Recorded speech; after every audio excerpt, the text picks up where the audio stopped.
Hey guys, welcome back to the channel, and today we are taking a look at a blitz game from the Grand Chess Tour. So Magnus Carlsen continues his dominating performance in the Côte d'Ivoire blitz.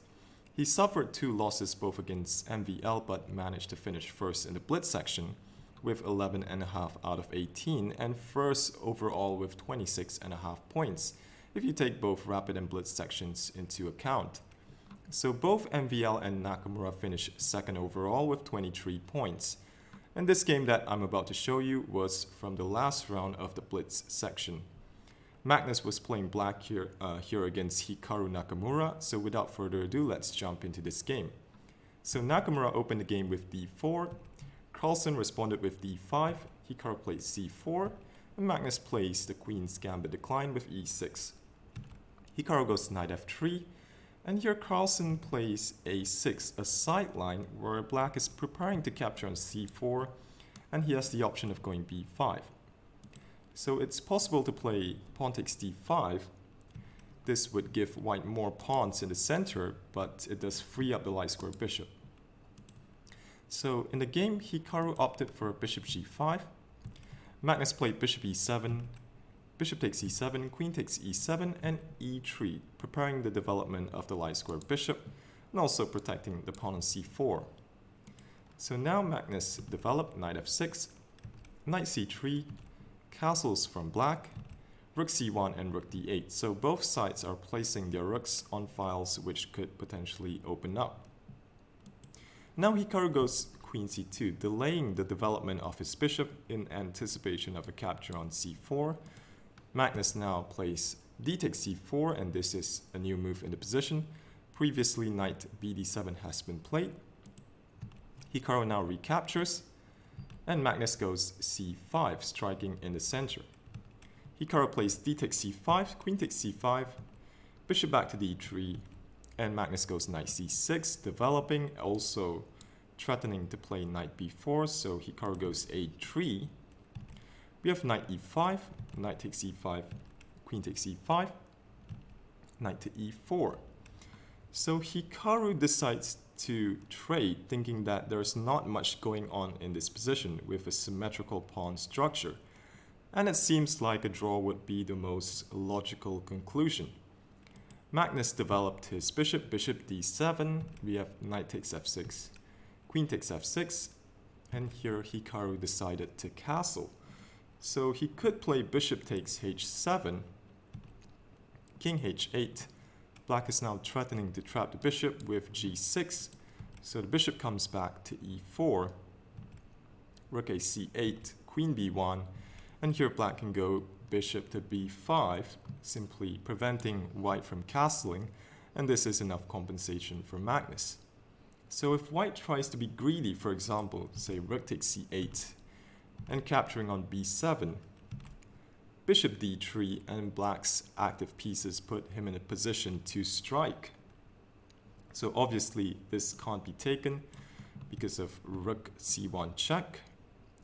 So let's say queen to d1, and now rook c2, threatening to play queen takes f2 with mate, bishop f3, and here queen f5, b4, rook b2, g4, and the threat of going rook to b1 is just unstoppable. So Hikaru made the decision to castle. Magnus plays rook a to c8, getting the last piece into the game. Queen to b1, the rooks are traded, which brings us closer to a draw. And g6, Magnus now prevents bishop takes h7. Hikaru played bishop to e4, and now bishop to b5. So if bishop takes b7, black's plan is to go for activity with rook d2, which hits both b2 and f2. So Hikaru plays the move queen c2, and now b6 from Magnus, g3 giving the king a flight square. Magnus goes queen e5, bishop f3. There was not much going on in the position over the next few moves.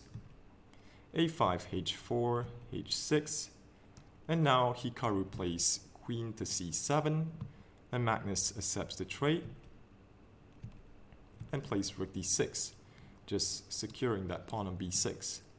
Now if Hikaru were to maintain the rook on the c file, say rook c2, the position would be dead equal and the likely outcome a draw after something like bishop a4, rook c3, rook d2, b3, bishop d7, bishop c6 with a very drawish position. But here Hikaru played rook to b7, and I think this is an inaccuracy. So rook b7 aims to tie down the black rook to the defense of the b6 pawn, but in doing so, white misplaces his own rook, and this presents black with some resources in the position. The position starts to become really complicated.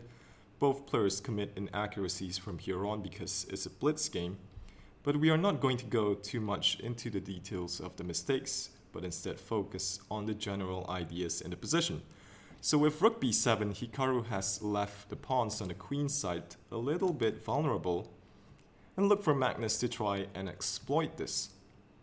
So Magnus played king to g7, Hikaru played king g2. Perhaps a better try was to play the move b3 to stop an important resource that black has in this position.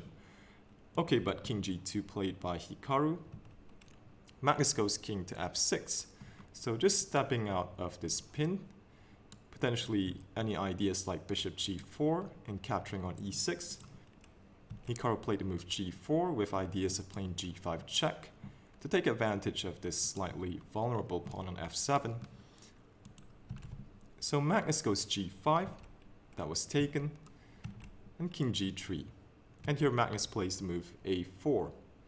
So with this move, Magnus effectively fixes that weakness on b2. So we can see why it was important to play b3 early on. And now the position requires some precision from Hikaru. So rook to c7 is a good try with the intention of returning the rook to c2. If rook d2, rook b7 is a bit annoying as it provokes black to return with rook d6. Because if rook takes b2, then rook takes b6 and black is in trouble due to the pin. So instead of rook c7, bishop e4 also possible, but this is a little more complicated. So bishop c4 is black's main idea, aiming to push the move b5 and free up rook d2. So after f4, white is making use of that pressure on f7. So here black goes e5, which opens up the bishop's defense. And after f takes g5, king takes g5, bishop f5, b5, white has this very important move, rook to d7, which stops the move rook d2 and he should be fine. But in the game we see the move bishop to d2 from Hikaru. So bishop g2 aims to free up f4 for counterplay, but here bishop e4 was better. So Carlsen goes bishop c4, preparing to move b5, and bishop e4. So Hikaru spent quite some time on bishop e4. He realized that bishop g2 was a mistake, and if white carried on with f4, then rook d3 might be a bit annoying. So that was another advantage of going bishop e4 instead of bishop g2. So Magnus continued with b5. Hikaru played f4, and now e5, just giving that pawn on f7 some extra protection. Very difficult position for Hikaru as rook d2 is now a big threat. And if b2 falls, then a3 is going to be very weak as well. So here rook c7 was tried by Hikaru. Magnus played e takes f4, e takes f4, rook d2, and here rook c6 check played.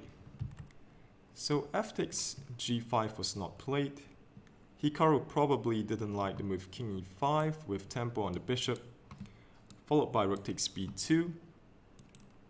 But the computer thinks that white has some resources with bishop to h7.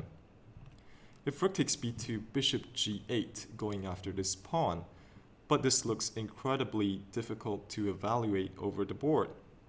So understandably, after the move rook d2, Hikaru played rook c6 check, so trying to keep the king passive. Now f takes g5. So rook takes b2 from Magnus. g6, rook b3 check. Black gets two dangerous connected passers. G takes f7. And now an accurate move from Magnus. Rook to a1. So if king takes f7, g5, and things become extremely unclear. Rook c7 check. It becomes obvious that the only way to even try and play for a win is to try and eliminate that checking distance between the king and the rook. So maybe king f6, king e7, but here g7 with a crazy position. White threatens to go rook takes c4, followed by promoting. And it's not clear if black can even win this. For example, a possible line would be rook g1, rook c7 check, king f8, rook c8 check, king f7, rook c7 check. And thanks to the active king and bishop, black's king is stuck in perpetual.